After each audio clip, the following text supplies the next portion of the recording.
Per la rèplica té la paraula el senyor David Fernández. Se la posa, molt bé, se la posi.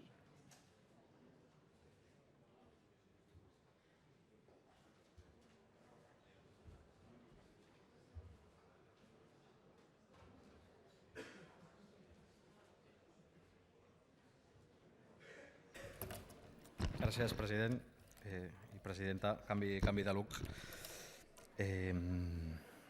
Per respectar els rigors de l'atril. Molt ràpid, molt ràpidament. Models, altres models. Jo en conec molts, afortunadament, perquè les males notícies estem molt acostumats. Era la cita que fèiem referència abans de Rerum Novarum. Estem acostumats a les males notícies, però hi ha molt bones notícies. El cooperativisme al món estan vinculat 1.000 milions de persones, el 20% de la humanitat, perdó. Salvant totes les distàncies i fent la metàfora política que em penso que hem utilitzat altres vegades, salvant totes les distàncies, el cicle polític que viu al sud d'Europa s'assembla molt al cicle polític que va viure l'Amèrica Llatina. Fins que no s'han empoderat les seves societats, digui-li Lula, que venia una dictadura, torturat, digui-li Mújica, torturat 9 anys pres per la dictadura militar contra els Tupamaros, digui-li qui vulgui, els processos d'empoderament molt distants. Són cultures polítiques diferents, el populisme, com s'anomena, té una altra dimensió que des d'aquí es veu amb aquest colonialisme que no s'acaba d'entendre, però el patiment i la despossessió per acumulació que van fer els mercats financers i les botes de les dictadures militars no es va acabar fins que va haver-hi un procés d'empoderament col·lectiu. I després coneixem experiències de la CUP, sobretot arrelades al territori i a les comarques. Podria parlar de la Toscana, li podria parlar d'Europa, després m'hi referiré. Europa són moltes coses. Europa és avui un laboratori d'innovació democràtica i d'aprofundiment democràtic, però no la fan ni els estats ni la fan els governs. Sobretot la fa la societat civil, el teixit associatiu, els moviments veïnals que estan tornant una democràcia econòmica urbana al territori. I la referència persistent a la fallida del que es va anomenar socialisme real o irreal, crec que és una cosa ja també parlada fa 10 mesos, però jo penso que l'actual capitalisme senil, així l'anomenem nosaltres, és una fàbrica senil, que ja no sap ni el que fa, que està desbocat. I remet també, vostè parla d'economia i de mercats, i els mercats, el que són avui, sobretot els mercats financers, estem parlant d'un context de financiarització de la crisi i el retorn a l'economia productiva ja la voldríem per aquest país. Per tant, ha canviat molt el que signifiquen els mercats. I no, els mercats és com Herodes a una festa infantil, o sigui, els deixes lliures i al final fan el que els hi plau. També és la història recent. Però respecte a alternatives, no hi ha prou temps, però per suposat que hi ha 1.000 experiències. Els referèndums islandesos són molt importants. Allà la ciutadania posa fre a l'avarícia i a l'usura dels mercats financers que pretenen colar un deute privat com a deute públic, sobirania popular recuperada per Islàndia. També s'ha referit al cicle, a la qüestió de la impunitat.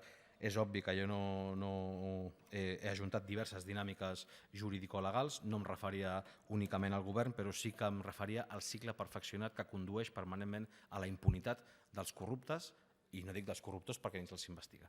I aquí entra tota la cadena del sistema. La mediàtica, la judicial i la política, la institucional també. Quan no és un, és l'altre. Però no em pot dir que parlem de reinserció quan la pena mitjana d'un pres pobre a Catalunya és de 2.720 dies de presó. I quan coneixem de prop la realitat penitenciària és mentida que es donin aquesta mena de permisos. Seran ajustades a dret. Després en parlem, amb el senyor Gordó si cal. Seran ajustades a dret. Ho vam fer a la primera comissió de justícia, vam parlar profundament sobre quin model penitenciari teníem. Aquesta és la mitjana amb dades oficials. S'ajustarà a dret, però no és per res just. És la impunitat, insistim, efectiva sobre qualsevol persona de les èlits extractives del nostre país.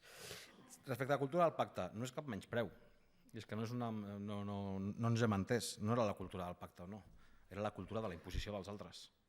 La cultura de la imposició dels altres.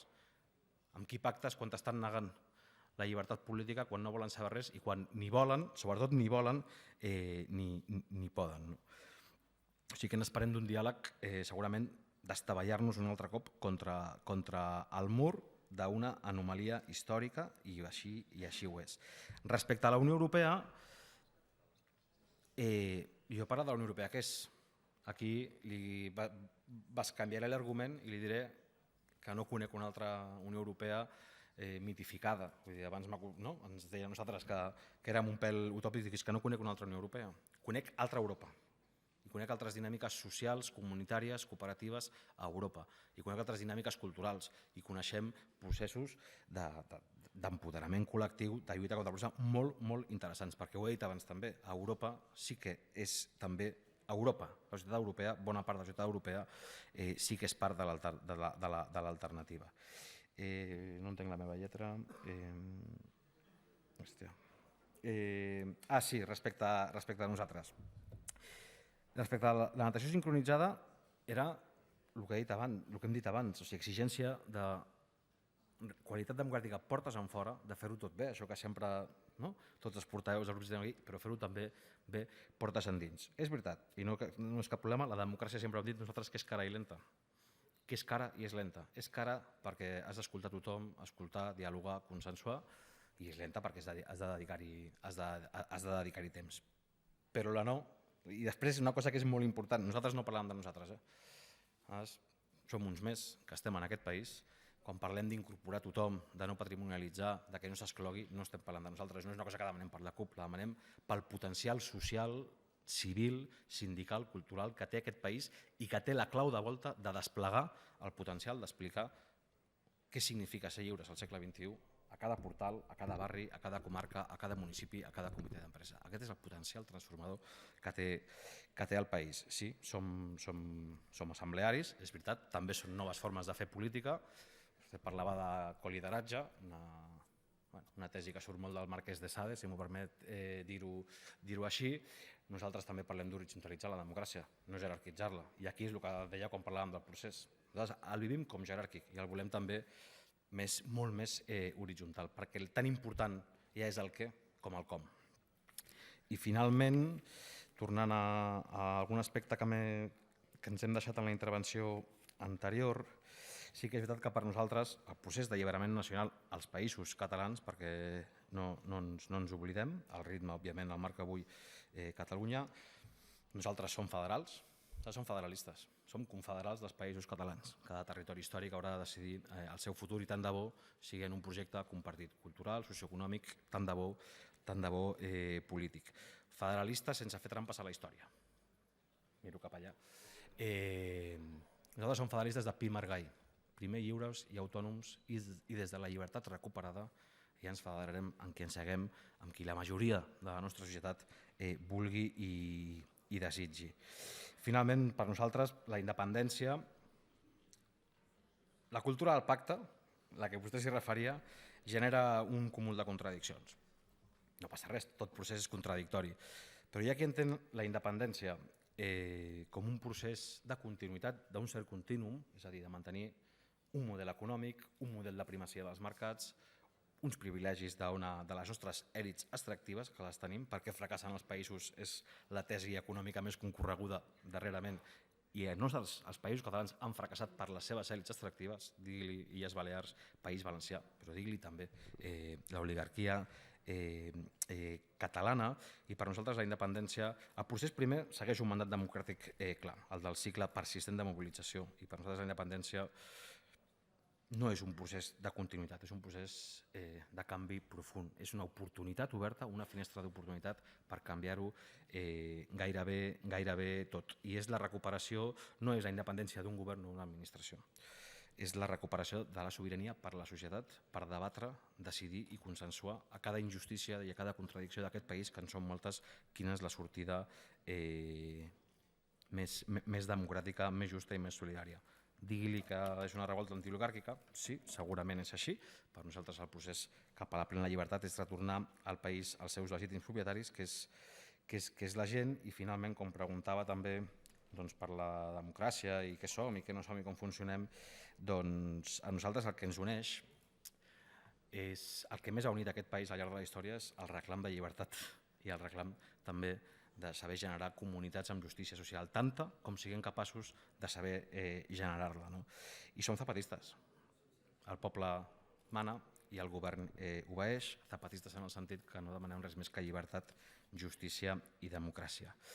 Deia Estallés que algun dia no ho podrem més i aleshores ho podrem tot. Per nosaltres l'important és invertir les preguntes. Hi haurà consulta sí o no? No. Què s'ha de fer perquè hi hagi consulta, per fer-la irreversible, per blindar-la? Què s'ha de fer perquè aquest poble decideixi? Perquè aquest poble decideixi? Què s'ha de fer per arribar a la plena democràcia política, social, econòmica i cultural, que és un llarguíssim camí, som molt conscients. Nosaltres no coneixem ni reconeixem més legalitat que la que neix de la sobirania del popular als països catalans. No? I acabo. També ens toca ser lliures contra la nostra pròpia història, farcida moltes vegades, masses de fraus i de renúncies. Moment històric, conjuntura crítica, alhora excepcional i històrica, en tots els sentits, excepcional per la desigualtat social profunda que es viu, és al mateix temps cruïlla i atzucac, i al mateix temps i a vegades dual, tan esperançador com a vegades també desesperant. Algú ha parlat d'utopia avui, nosaltres ja no parlem d'utopia, perquè el procés qui l'ha fet és la gent. I ja estem treballant en la utopia, el sí lloc, que diria Pere Casaldàliga, on cabran totes i tots, on el país el farem totes i tots. Algú deia també que les millors solucions es troben sempre als carrerons sense sortida, però finalment vinclant també que som un poble del món que no reclama res més que el que reclama pels mateixos pobles, per qualsevol poble del món. El nostre 11 de setembre ens vincla també a un altre 11 de setembre, que és el del Xile de la Unitat Popular. S'han complert 40 anys i jo penso que Allende ho va deixar més que clar, que la història és nostra i que la fan els pobles. I aquesta història l'està fent el poble de Catalunya. Acabo, em giro, i aquí hi ha un talonari de suport a la vaga general. Ho dic perquè només costa €1, a la vaga indefinida dels docents a les Illes Balears, a la Caixa de Resistència, a la lluita i, com hem fet abans, assemblea, hem decidit que avui, com els seus salaris públics s'ho permeten, perquè només costa €1, doncs qui vulgui contribuir a una lluita pel català, per l'educació pública i gratuïta i pel país, doncs aquí o a l'assemblea de la CUP d'allà baix. Gràcies.